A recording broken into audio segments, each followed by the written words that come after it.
today's hapunan, another day at another hapunan na naman ang ating lulutuin para sa ating pamilya.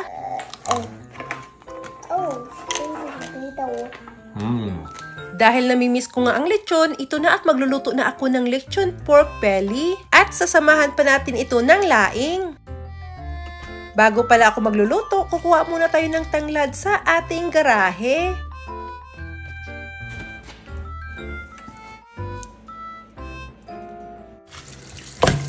Dahil kinakailangan natin ng maraming bawang, nagayat na ako ng 2 ulo dito ng bawang at isang malaking sibuyas. Kakalinis ko lang ng lechon belly natin at tinanggalan ko ng mga tirang balahibo. At ginilitan ko naman ito ng pa-cube-cube. Titimplahan ko naman ito ng soy sauce. Lalagyan ko din ng soy sauce ang kabilang side.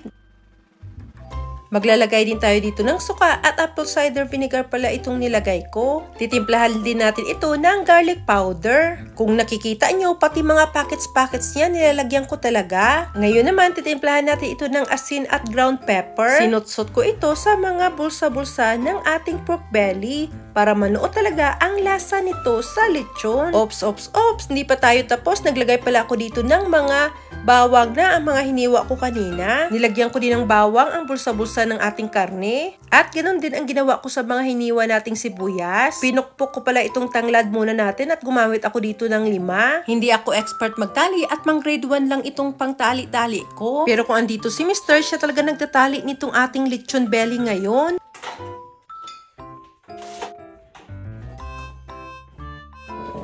Lagyan muna natin siya ng tubig na may tanglad.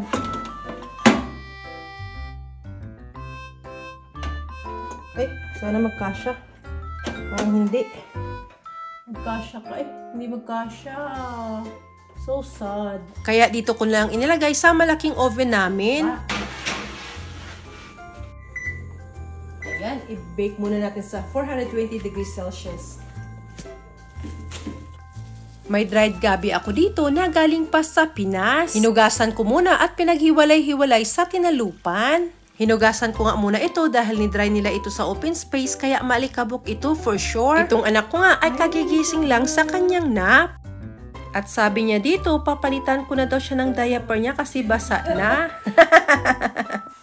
At pinakuluan ko muna ito para lumambot. At ito din ang isang paraan para hindi talaga kumatikati ang iyong laing. Pinalamig ko nga muna ito at akin na yung hiniwa-hiwa. At pinaghiwalay-hiwalay ko din ito. Buo-buo pa kasi ang laing na nabili ko. After 30 minutes, sinusok-tusok ko na ito kasi nagbababol-babol na siya. O nag-blister-blister na ba? Mag-umpisa na nga tayo dito magluto ng ating laing. Kaya prinito ko muna itong ating mga malalaking pasayan. At nilagyan ko naman ito ng salt seasoning. Or pwede naman asin at ground pepper lang. At kiniwar-kiwar ko na ito. Inihango ko ng ating mga pasayan. At nagprito din ako dito ng dilis. Kung saan ako nagprito ng mga pasayan. Inihango ko na din ang dilis. At nagisa-gisa na ako dito ng luya, sibuyas, at isusunod ko na ang bawang. Binigyan ko ng dilis sa Alicia at nagustuhan niya kaya binigyan ko siya ng another dilis. Yummy dilis? Yeah. Magigisa rin tayo dito ng 3 tablespoon na alamang. Naglagay din ako dito ng suka. Nang naluto ng ating alamang, naglagay ako dito ng 2 lata ng gata. Sa pangpalasa, naglagay ako dito ng beef cube kasi wala na akong pork cube at nilagay ko na itong ating mga gabi. After 10 minutes, sinunod ko naman ang ating mga dilis at hinalo-halo ko ito. Dahil hindi pa siya masyadong malasa, nagdagdag ako dito ng 2 tablespoon na patis. Matagal ko din pala itong niluto itong ating gabi. At nagdagdag pala ako dito ng 1 lata ng gata. At nilagay ko na ang ating mga hipon. At ukay-ukayin natin ito, ukiwar-kiwarin mga loves. At sa mga nagtatanong pala kung Ilocano ako, hindi po ako Ilocano, mga kapitbahay ko lang po. At ang best friend ko ay Ilocana din. At ang aking mga kaibigan, isama na dyan ang manliligaw. Na-adapt ko lang po talaga ang lingwahe kasi yun always ang naririnig ko. Open! Ayan na, mapula-pula na ang ating lechon pero pastahin pa natin siya ng mga 30 minutos.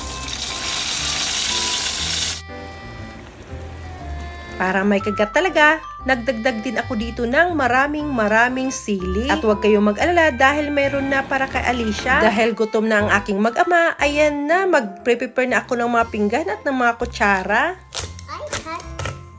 Wow. Magta3 oras ko din pala ito niluto. 45 minutes sa mataas na apoy at 365 naman sa mga natitirang oras. At ito na ang laing natin na may 3 latang gata at na-absorb na talaga ng laing o ng gabi ang ating gata. Kaya panalong-panalo talaga itong ating laing. That's your rice. Father in heaven, thank you for this good day. Thank you that you got the work done. Thank you for protecting me and watching over me while I was working. Thank you watched over our family. Thank you for this food that's in front of us.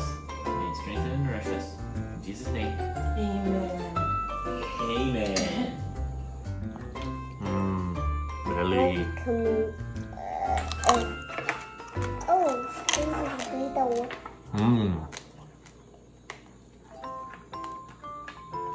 That's nice. Crispy. Delicious.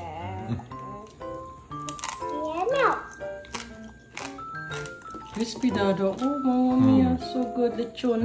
She wants to eat Dada's food, huh? Just the way it is, honey. That's pretty good. It is good, the laing. Kaya natin itong lechon na may taba-taba pa.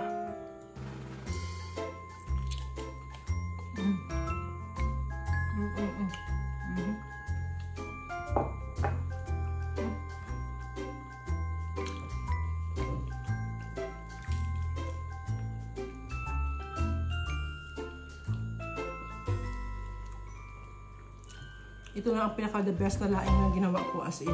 Sobrang sarap niya talaga. At walang kate. My little girl. My little girl. You my little girl.